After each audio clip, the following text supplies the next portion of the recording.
Condanna in primo grado a 7 anni di reclusione per l'uomo che ha travolto e ucciso 2 giovani donne sulla 28, resterà ai domiciliari in attesa dell'appello. Rabbia tra i familiari di Sara e Jessica, loro sono morte e lui a casa. Risalgono i contagi, oggi 2044 nuovi positivi ma nessun caso di polmonite in ospedale. Dal 1 luglio non saranno più operative le USCA, senza proroghe e a rischio le cure domiciliari per i malati Covid.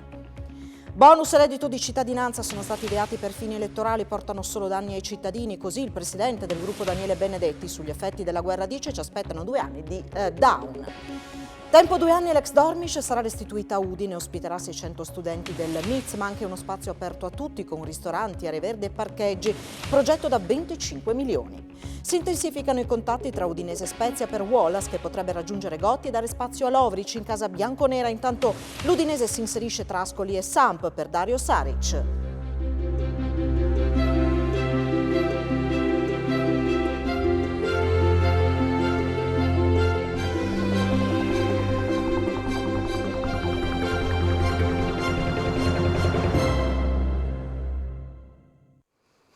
A tutti voi buonasera, ben trovati a questa edizione del telegiornale di Telefriuli. Condanna dunque in primo grado a 7 anni di reclusione per Dimitre Traikov, l'imprenditore bulgaro che causò l'incidente nel quale morirono 2 giovani donne sulla A28.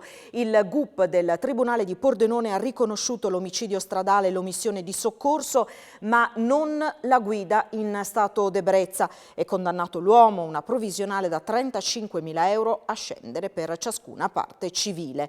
Traikov resterà ai domiciliari. La difesa ricorrerà in appello.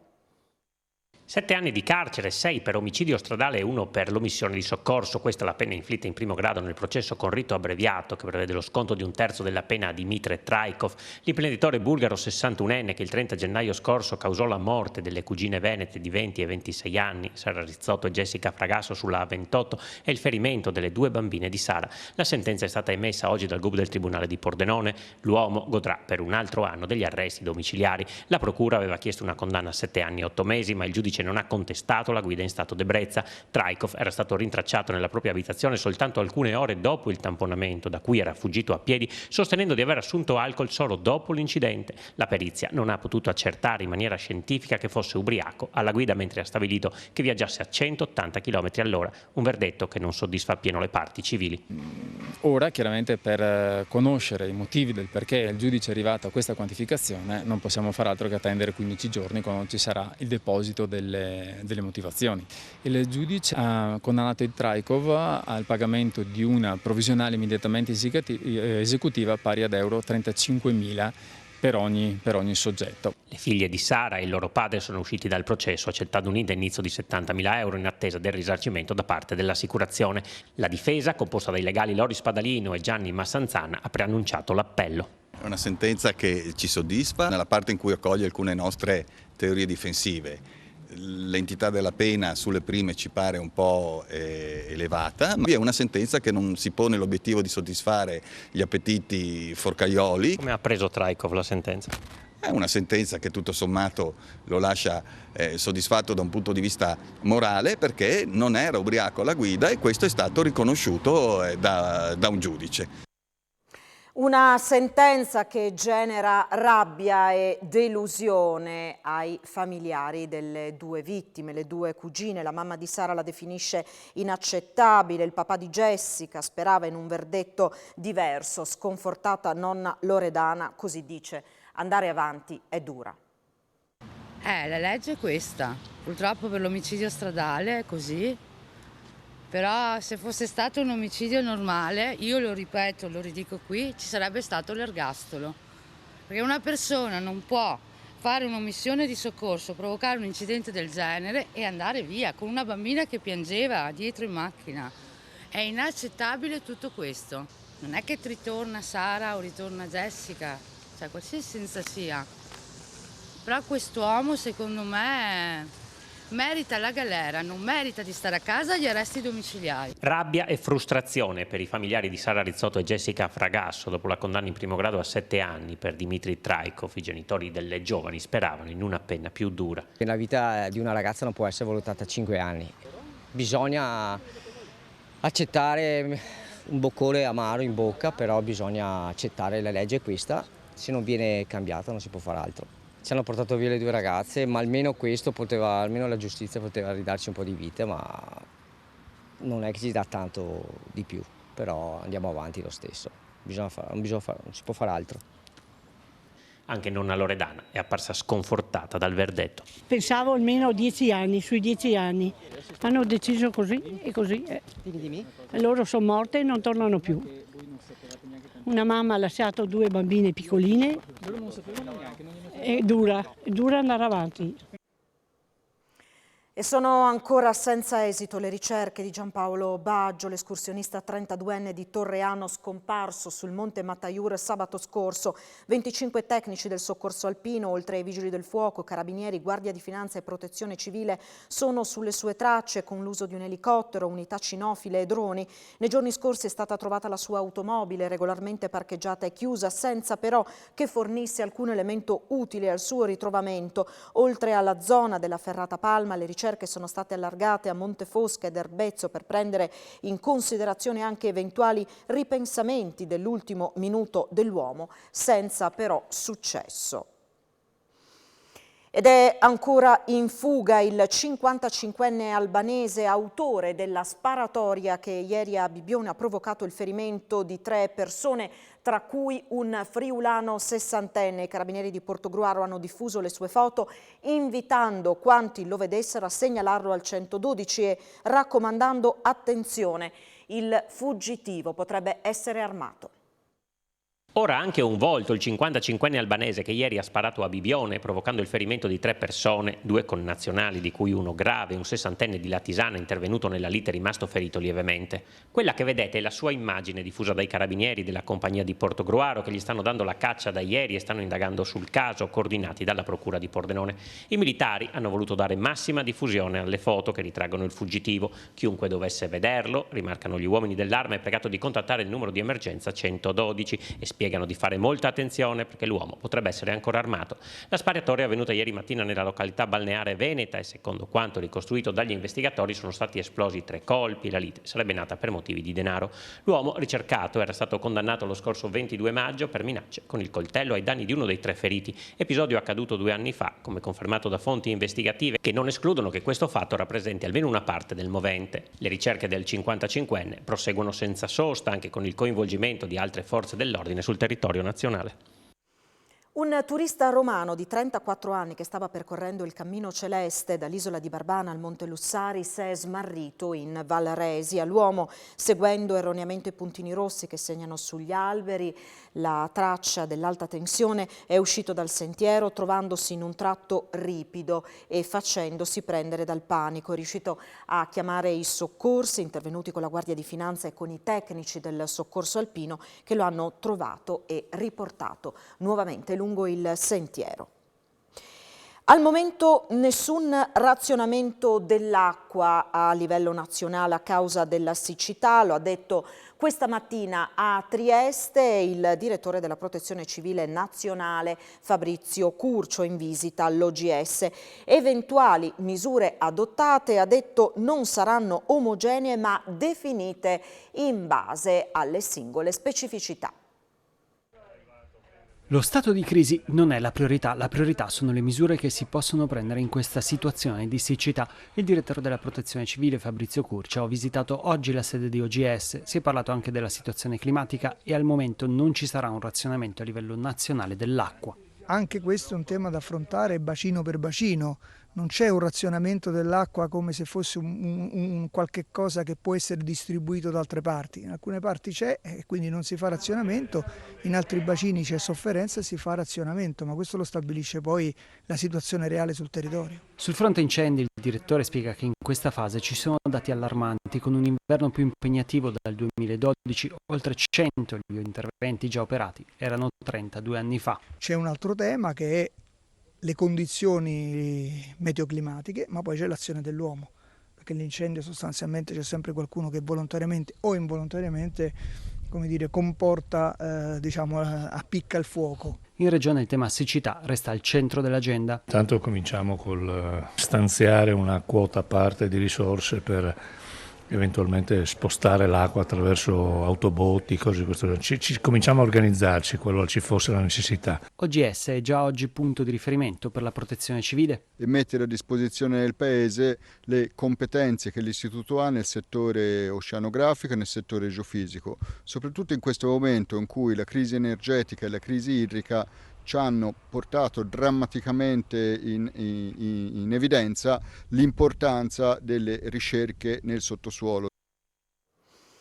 E intanto si aspettano da qui alle prossime ore temporali sulla nostra regione, in particolare sulla fascia alpina e prealpina, con piogge, vento e in alcuni casi anche grandinate. È già stato diramato dalla Protezione Civile regionale uno stato d'allerta di colore giallo dalle 18 di oggi e fino a mezzogiorno di domani. Si potrebbero verificare locali temporali nella zona montana con un intensificarsi dei fenomeni temporaleschi anche violenti nella notte e al mattino domani. 2044 nuove positività al Covid oggi in regione. Questo nuovo picco di contagi al momento non preoccupa per quanto riguarda la situazione negli ospedali, dove non si registrano casi di polmoniti. Nuovo picco dei contagi da Covid-19 in Friuli Venezia Giulia. Nelle ultime 24 ore sono emersi 2044 positività, da poco meno di 10.000 tamponi tra molecolari e antigenici. Non si superavano i 2.000 casi in un giorno dall'8 febbraio scorso. 8, una meno di ieri, sono le persone ricoverate in terapia intensiva, mentre i pazienti ospedalizzati negli altri reparti sono 159. La diffusione del Covid continua a crescere, spiegano gli esperti, ma la sintomatologia non è più considerata grave come all'inizio della pandemia. Dal punto di vista del clinico, spiega Carlo Tascini, direttore della clinica di malattie infettive dell'azienda sanitaria universitaria del Friuli Centrale, ritengo che le misure si possano allentare visto che le polmoniti non ci sono più.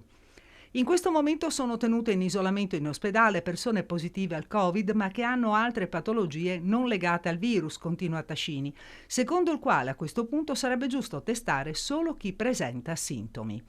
Il virus continua a circolare, sta diventando endemico, ma ha perso la forza che aveva 2 anni fa grazie ai vaccini.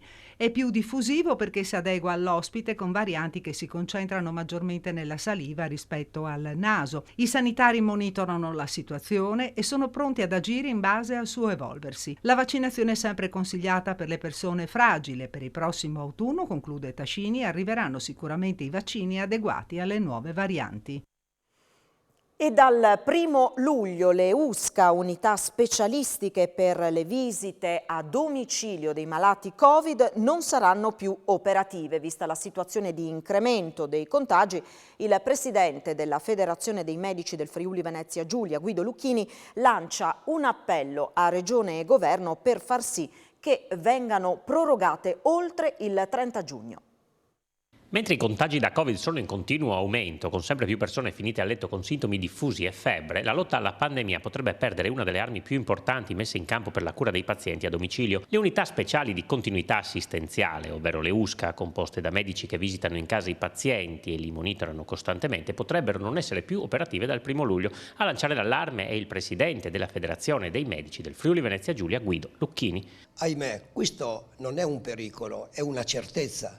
Perché l'USCA è stata così creata da una legge ad hoc che ha vigore fino al 30 giugno del 2022. È alle porte questa data. Sarà mio impegno parlare con le autorità regionali per vedere se è possibile procrastinare l'attività dell'USCA, perché l'USCA è demandata da una legge ben precisa dello Stato, quindi non so quanto la Regione potrà avere la forza per procrastinare o trovare strumenti flessibili che possano naturalmente fare in modo che l'USCA possa rimanere ancora in attività. Serve insomma un provvedimento al più presto per continuare ad assistere a casa chi ne avesse bisogno. Mettete soldi e gioielli in congelatore, lì sono al sicuro. Truffa nei confronti di 2 anziani a Fontana Fredda. Ad entrare in azione oggi sono stati 2 uomini tra i 40 e i 50 anni. Uno si è presentato vestito da vigile, l'altro come addetto alla manutenzione del servizio idrico. I 2 coniugi hanno detto che erano lì per fare dei controlli, hanno chiesto dove custodivano contanti e gioielli. I 2 anziani sono stati convinti a mettere 15.000 euro in banconote e poi gioielli del valore di 5.000 euro all'interno del congelatore. Poi con destrezza i malviventi sono riusciti a rubare tutto. Sul caso indagano i carabinieri della Compagnia di Sacile.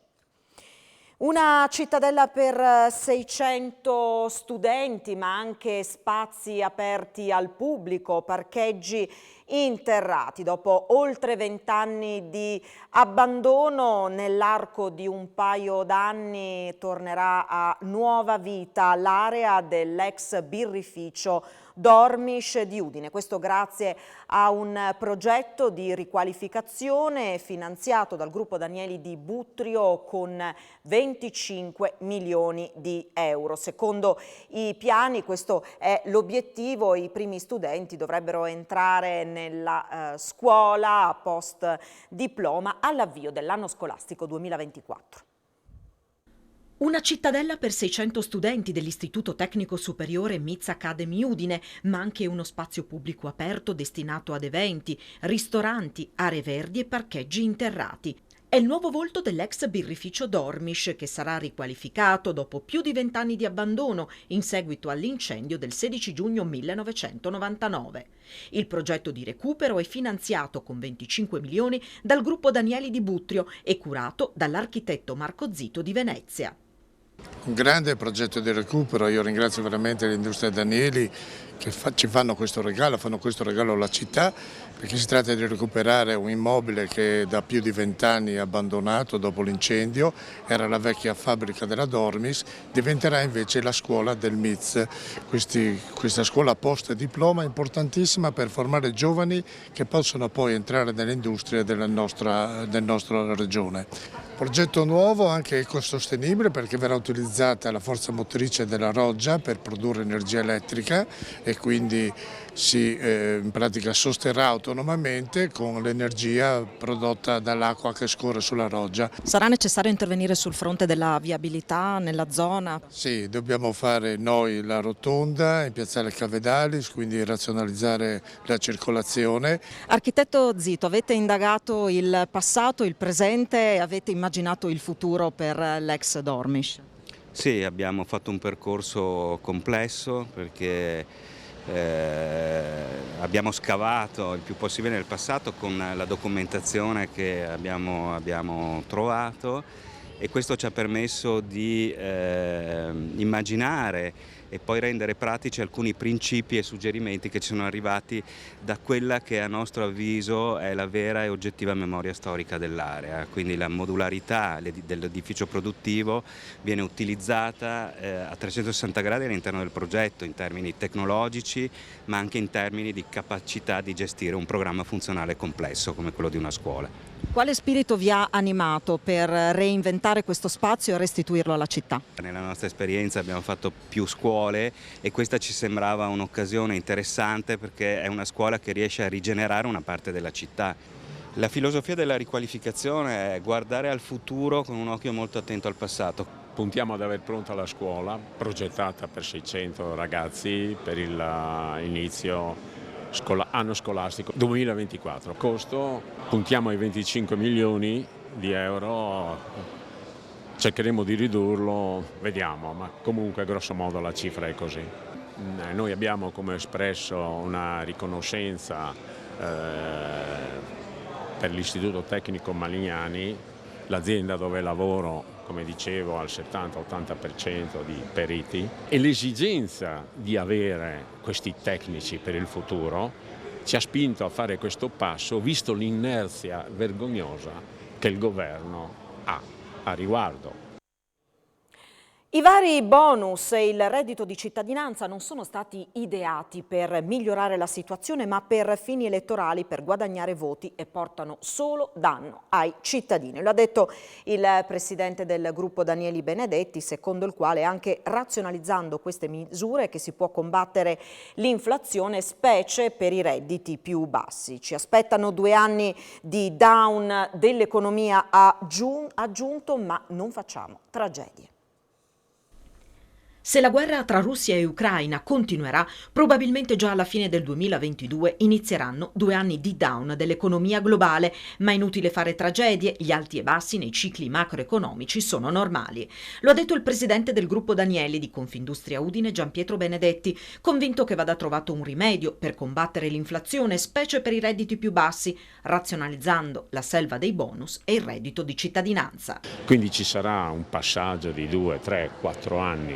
Se il blocco, come ritengo, e la guerra continuerà per parecchio, ci sarà un blocco sulle energie materiali russi, si stanno cercando altre alternative, altre esigenze, ma tutto questo ha fatto alzare i prezzi dell'energia, la speculazione ha fatto il suo, ovviamente. Non credo che avrà molto successo il ceiling, come si dice, il tetto ai costi. Queste previsioni innescano l'inflazione. Oggi ci sarà un'azione per spegnere questa inflazione, qualcosa, anzi spero il più possibile, riuscirà, ma per fare rientrare l'inflazione chiuderanno il rubinetto dei finanziamenti, aumenteranno i tassi e quindi stringeremo la cinghia. Avremo un momento down dell'economia e va bene, è sempre successo, alti e bassi dell'economia, il ciclo macroeconomico. È inutile fare tragedie, ok? L'importante è che non ci sia la spirale inflazione, costo del lavoro. Va trovato in qualche modo un rimedio di quello che sarà l'inflazione per i redditi più bassi, magari razionalizzando la serva di bonus, stipendi, reddito di cittadinanza, che non sono state fatte cose ideate per migliorare, ma sono state semplicemente bonus elettorali per guadagnare voti. E queste cose qui portano solo danno ai cittadini che lavorano. L'unione fa la forza, con questo slogan è stato celebrato al Castello di Spessa il nuovo percorso comune di Sparcasse e Civibank. Tutte le ilazioni attorno all'OPA sono state superate da una visione lungimirante che Sparcasse ha dimostrato e che Civibank sta portando avanti, guardando al futuro. Un futuro per costruire il quale ci troverete sempre a disposizione, per quanto avremo l'onore di rappresentare questa comunità. Il presidente della regione, Massimiliano Fedriga, ha portato questo messaggio alla serata organizzata al Castello di Spessa, Capriva del Friuli, per celebrare l'unione tra i due istituti. Civibank rimane autonoma. Ovviamente un forte legame col Friuli Venezia Giulia, è questo che abbiamo chiesto a chi ha deciso di investire in questa banca, ovvero Sparcasse, perché è importante che rimanga una banca del Friuli Venezia Giulia collegata alle esigenze delle imprese del Friuli Venezia Giulia. Quello che interessa all'amministrazione regionale è che si continui e si rafforzi la disponibilità di credito verso il rafforzamento del nostro sistema produttivo e dall'altro ovviamente continuare a rafforzare la collaborazione con la regione, per esempio per tutte quelle linee contributive che garantiamo. Questo significa, penso, un valore aggiunto per la banca e per l'istituto, ma soprattutto un valore aggiunto per il Friuli Venezia Giulia. E quella è la direzione, la Banca del Territorio svolge un ruolo diverso rispetto alle grandi banche ed è fondamentale che ci sia. È un'iniziativa che è rispettosa del territorio, tant'è che le filiali verranno rafforzate e quindi gli organici vengono valorizzati all'interno del territorio regionale. Una partnership fondamentale per le occasioni legate soprattutto al Piano Nazionale di Ripresa e Resilienza e per la messa a terra di tutte le risorse che Regione Friuli Venezia Giulia, anche con FVG Plus, vorrà mettere a disposizione del territorio e delle sue aziende. Da due banche del territorio in 2 regioni a statuto speciale non possono che nascere belle operazioni, ha affermato il presidente di Sparcasse, Gerhard Brandstetter. Alberta Gervasio, presidente di Civibank, ha sottolineato che il nuovo CDA è già al lavoro e che si è posto obiettivi a breve termine. E puntuali come da allerta sono arrivati i primi temporali e alle 18 di oggi, proprio durante un violento temporale, un fulmine ha colpito una casa in via Nazario Sauro ad Invillino, frazione di Villa Santina, provocando un incendio che è stato domato grazie all'intervento delle squadre dei Vigili del Fuoco di Tolmezzo. Ancora in corso da parte dei pompieri la verifica di eventuali focolai e danni strutturali alla abitazione. Il comune di Sappada vince il braccio di ferro con la GTS sul ristorante di Nevelandia. Il Consiglio di Stato ha ribaltato la sentenza del TAR del Friuli Venezia Giulia.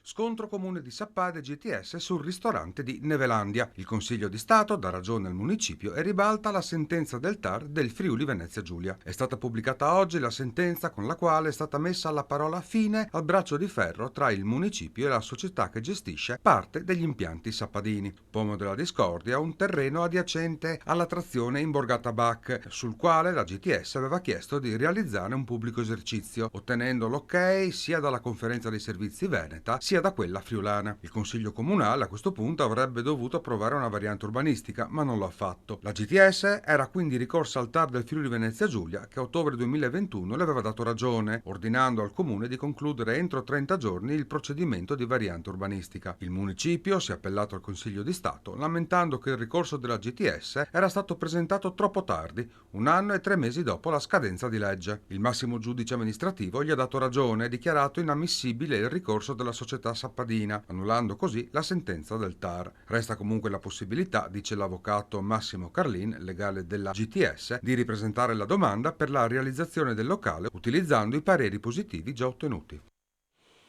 Una neonata di appena 30 giorni è stata salvata dall'equipe medica del Cattinara di Trieste dopo essere rimasta intossicata dal monossido di carbonio. La bimba di origini senegalesi è stata esposta insieme alla madre 28enne ai fumi di una lampada da braciere. Entrambe sono state accolte al pronto soccorso di Gorizia per poi essere trasferite a Trieste. La neonata ha subito un raro e delicato trattamento di ossigeno in camera iperbarica. È stato il primo caso di paziente così piccola, fanno sapere dall'azienda sanitaria universitaria Giuliano Isontina, che possiede l'unico centro iperbarico della regione. Regione e IRCS Burlo aderiscono al Manifesto Italiano delle Cure Palliative Pediatriche, un'iniziativa per migliorare l'assistenza ai bambini con patologie gravi. Una rete in grado di fornire assistenza senza pesare sulle famiglie. Le cure palliative pediatriche in Friuli Venezia Giulia sono cresciute grazie all'impegno della dottoressa Lucia De Zen, coadiuvata dall'infermiera Valentina Taucar, e all'impegno dell'IRCS Burlo Garofalo, che coordina a livello regionale l'attività. La struttura e il vicepresidente della regione Riccardo Riccardi hanno sottoscritto il manifesto promosso dalla Fondazione Maruzza, che in 8 punti pone degli obiettivi per garantire l'adeguata attenzione ai soggetti fragili. La maggioranza, anzi la quasi totalità in Friuli Venezia Giulia è rispettata. Noi in Friuli Venezia Giulia siamo sicuramente all'avanguardia, abbiamo una rete regionale ben strutturata, abbiamo un centro di riferimento regionale, a breve avremo anche l'hospice pediatrico, ma soprattutto abbiamo la capacità di seguire i bambini affetti da malattie croniche inguaribili a casa con i loro familiari in tutti i distretti, in tutto il territorio regionale. Il progetto dell'hospice è in fase di completamento e sarà realizzato sempre in via dell'Istria, e poi l'impegno è a trovare ulteriore personale. Oggi la struttura segue 83 bambini in tutta la regione, oncologici e non, e i numeri stanno però crescendo. Riccardi ha voluto elogiare il lavoro di medici e infermieri. Abbiamo delle eccellenze importanti, ci sono però dei bambini che hanno bisogno di cure e il nostro impegno deve essere quello di riuscire a garantirle a tutti. Termina qui questa edizione del nostro telegiornale, tra pochissimo il notiziario sportivo, poi le previsioni del tempo a cura del nostro Antonino Renda. Grazie per averci seguito e buon proseguimento di serata in compagnia di Telefriuli. Arrivederci.